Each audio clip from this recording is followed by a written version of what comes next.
Praise the Lord. प्रभु को धन्यवाद एक और अवसर के लिए जब हम परमेश्वर के वचन से सीख सकते हैं और आशीष पा सकते हैं। जैसा हमने आपसे कहा था, हम आज एक नई सीरीज़ को शुरू कर रहे हैं और ये सीरीज़ भजन 118 पर है, साम 118। और ये भजन जब मैंने कुछ वर्षों पहले सीखा और मेरा ध्यान इस पर गया तो मुझे इस भजन से इतनी आशीष मिली कि मैंने इस भजन को रट लिया, मैंने मेमोराइज कर लिया, क्योंकि मैं इसको भूलना नहीं चाहता था। और ये बात मैं इसलिए कह रहा हूं ताकि आपको इंकरेजमेंट मिले। अगर आपको इस भजन से आशीष मिले, कितना अच्छा हो आप भी इसको मेमोराइज कर लें, याद कर लें। और फिर याद करने के बाद मैं प्रतिदिन लगभग हर दिन इस भजन को बोलता हूँ, अंगीकार करता हूँ और मुझे इससे बहुत आशीष मिलती है। मैंने दूसरा काम ये किया कि जितना भी मटेरियल मेरे पास अवेलेबल था या मैं जुटा सकता था इस अध्ययन को सीखने के लिए, भजन 118 पर मनन करने के लिए, मैंने वो सारा प्रयास किया। और जितना मैं इसको सीखता गया उतना ही मैं और उत्साहित होता गया और आशीषित होता गया। और आज मैं खुश हूँ कि मैं इसको आप तक पहुंचा रहा हूं। एक और चीज, जब आप इस भजन को पढ़ेंगे तो आप देखेंगे इसमें कुछ बातें बार बार रिपीट हुई हैं, कुछ फ्रेज हैं जिन्हें बार बार भजनकार दोहरा रहा है, और कुछ ग्रुपिंग्स हैं, कुछ शब्द हैं एक से।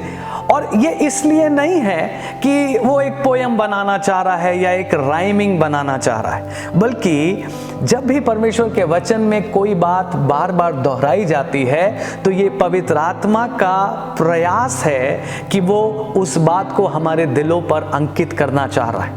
पवित्र आत्मा कोशिश कर रहा है कि हम उस अध्याय को पढ़ते समय उस बात पर विशेष ध्यान करें, क्योंकि चांसेस हैं कि अगर कोई बात एक ही बार लिखी है तो हमने उसको पढ़ा जरूर, लेकिन शायद हमारा ध्यान उस पर नहीं गया। लेकिन जब कोई बात बार बार रिपीट होती है, सेम फ्रेज बार बार आता है, तो हम मिस नहीं करते, बल्कि हम रुक कर सोचते हैं, अरे एक सी बात बार बार क्यों दोहराई जा रही है।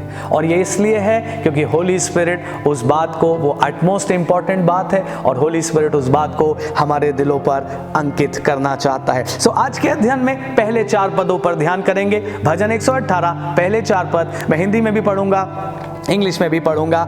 हिंदी में पढ़े पहले। यहोवा का धन्यवाद करो क्योंकि वो भला है और उसकी करुणा सदा की है। इज़राइल कहे उसकी करुणा सदा की है, हारून का घराना कहे उसकी करुणा सदा की है, और यहोवा के सब डरवैये कहें उसकी करुणा सदा की है। हालेलुया।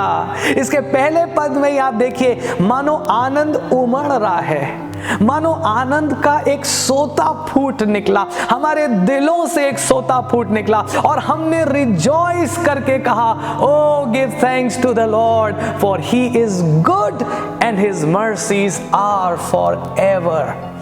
प्रभु के लोगों, परमेश्वर के काम करने के तरीके फर्क हो सकते हैं, लेकिन परमेश्वर की भलाई हमेशा एक सी रहती है। या मैं यूं कहूं, परमेश्वर के काम करने के अलग अलग तरीकों में भी जो एक बात कॉमन है वो ये है कि परमेश्वर भलाई ही करता है। मेरा और आपका परमेश्वर इतना भला परमेश्वर है कि ना केवल वो अपने लोगों पर जो उसके डरवैये हैं, ना केवल उन्हीं पर भलाई करता है, वो तमाम दुनिया भर के लोगों पर भलाई करता है। इसीलिए तो हम मत्ती की पुस्तक में सुसमाचार में पढ़ते हैं, वहां लिखा है वो भले और बुरे दोनों के ऊपर अपने सूरज को चमकाता है, वो धर्मी अधर्मी दोनों के खेतों पर बारिश करता है। और ये बात मेरे और आपके परमेश्वर की एक बहुत खूबसूरत बात है, ही is good all the time. मैं और आप वो गीत गाते हैं ना, God is good all the time.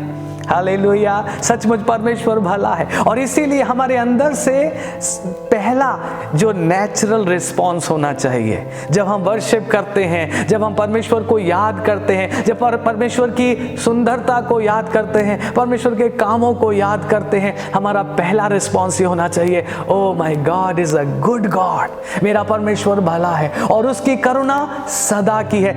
Bible में प्रभु की मर्सी के, करुणा के बारे में ही ये बात बार बार रिपीट हुई है कि उसकी करुणा सदा की। मैंने पहले भी एक बार आपसे कहा था, जो चीज सदा की है वो पास्ट नहीं है। मतलब पास्ट तो वो होता ना जो था, कभी था अब नहीं है, दैट इज पास्ट। लेकिन जो चीज सदा की है वो पास्ट नहीं है, बल्कि वो हमेशा प्रेजेंट है। हालेलुया। और ये मेरे और आपके लिए रिजॉइस करने की बात है। सो पहले ही पद में क्या पढ़ा? यहोवा भला है और उसकी करुणा सदा की है, इसलिए हमें उसका धन्यवाद करना चाहिए। फिर आप देखिए रेपिटिशन, इज़राइल कहे उसकी करुणा सदा की है, हारून का घराना कहे उसकी करुणा सदा की, यहोवा के डरवैये कहे उसकी करुणा सदा की। आप देखिए ना, चार पद में 4 बार रिपीट हो रहा है उसकी करुणा सदा की, उसकी करुणा सदा की। एक प्रभु के दास ने कहा ये 4 बार रिपीटिशन इज लाइक 4 गॉस्पेल्स, मानो 4 सुसमाचार हैं जो हमको हर एंगल से उभार रहे हैं कि हम अपने यीशु मसीह की सुंदरता को देखें और उसका धन्यवाद करें। और उस प्रभु के दास ने कहा ये मानो 4 ट्रम्पेट्स के समान है, 4 तुरहियों के समान है जो ऊंचे शब्द से फूकी जाती है चारों कोनों में, नॉर्थ साउथ ईस्ट वेस्ट। ये ट्रम्पेट फूका जा रहा है और परमेश्वर की भलाई की चर्चा कर रहा है। उसने कहा ये मानो 4 कॉर्ड्स के समान है जिससे एक बलिदान का मेढ़ा वेदी के चारों सींगों से बांध दिया जाए। Hallelujah. So 4 times that means it is important. क्या आप मेरे साथ सहमत हैं? अगर 4 बार पवित्र आत्मा एक ही लाइन को दोहरा रहा है, इसका मतलब ये लाइन इंपॉर्टेंट है। काश प्रभु करे ये लाइन मुझे और आपको याद हो जाए। यहोवा का धन्यवाद करो क्योंकि वो भला है और उसकी करुणा सदा की है। इज़राइल ना, मैं और आप भले ही फिजिकली इज़राइल के वंश के ना हों, लेकिन हम स्पिरिचुअली इज़राइल में शामिल हैं। गलातियों 3 अध्याय अंतिम पद को आप पढ़ के देख सकते हैं। अब जो मसीह यीशु में है वो अब्राहम के वंश का है और उसकी सारी आशीषों का वारिस है। इज़राइल कहे मतलब परमेश्वर की प्रजा कहे। मैं और क्लियर शब्दों में कहूं, लेट द चर्च से कलीसिया कहे, that is what Israel is, कलीसिया कहे उसकी करुणा सदा की। फिर लिखा हारून का घराना, जो लोग सेवा में हैं वो भी कहें परमेश्वर की करुणा सदा की है। और फिर आप कहेंगे ओ मैं तो सेवा में नहीं हूं, फिर लिखा है सारे डरवैये, परमेश्वर का भय मानने वाले सारे लोग कहें यहोवा भला है और उसकी करुणा सदा की है। हालेलुया।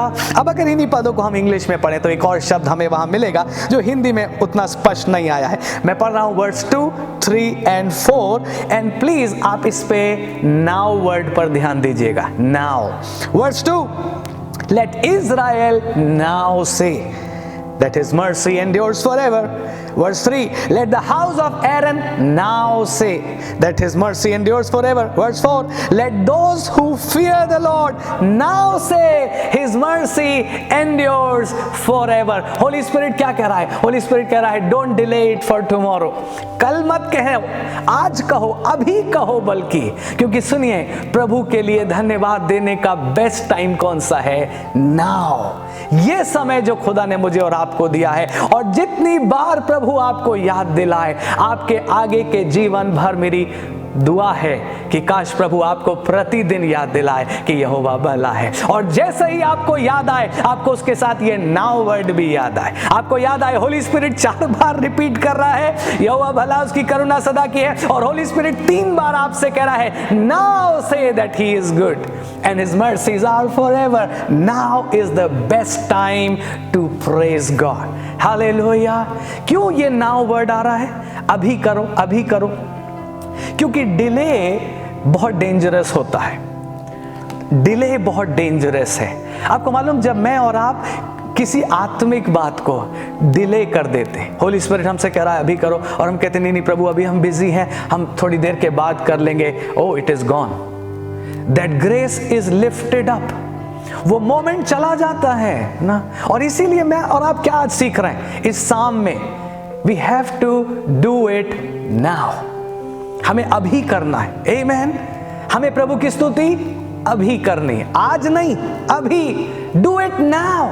जिस मोमेंट प्रभु आपको याद दिलाए, जब प्रभु आपको प्रार्थना का कोई बोझ दे, डू इट नाउ। प्रभु किसी के लिए फोन करने को आपसे कहे, डू इट नाउ। प्रभु आपको किसी बीज को बोने के लिए कहे, डू इट नाउ।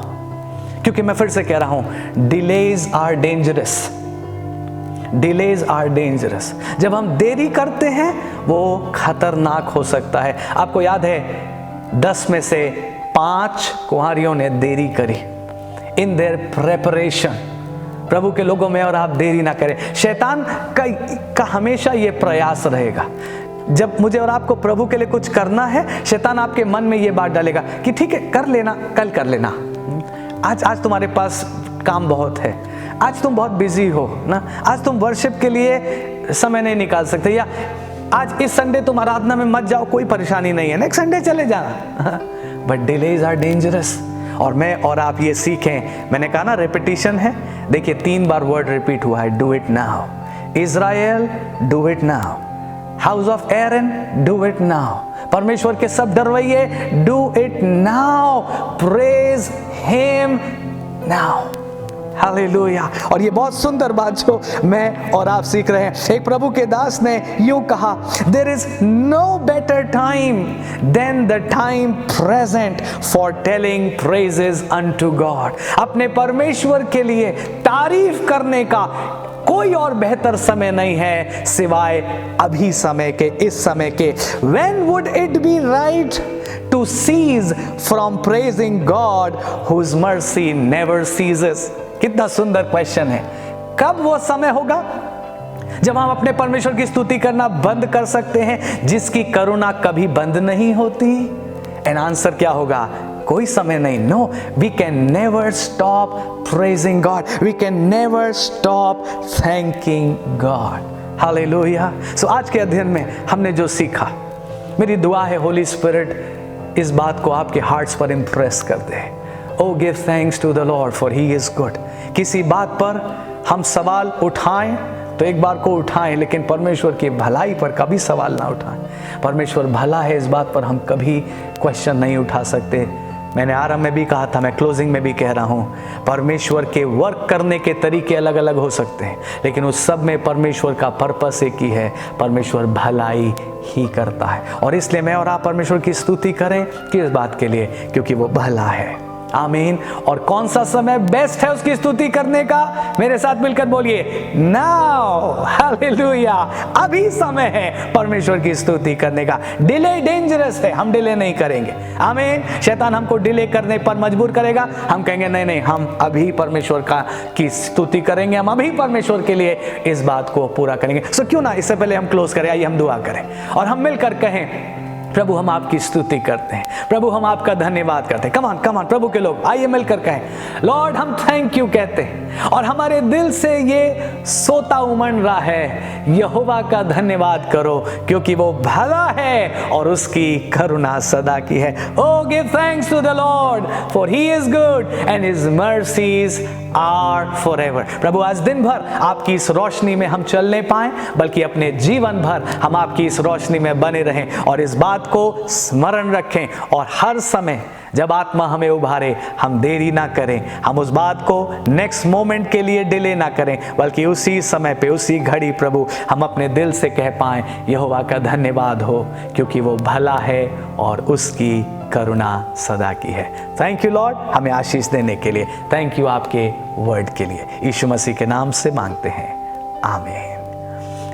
अब याद रखें, हमने हर दिन तो ये डिवोशंस अपलोड हम नहीं कर सकेंगे, लेकिन आप देखते रहिए, मे बी 2 दिन के बाद हम फिर से एक नेक्स्ट डिवोशन इसी को आगे फर्दर करेंगे, और आप फॉलो करते रहिए ताकि आप पूरा अध्ययन प्राप्त कर सकें और प्रभु की वो सारी आशीषें आप प्राप्त कर सकें जो प्रभु आपको इस अध्ययन के द्वारा देना चाहता है। प्रभु आपको आशीष दे।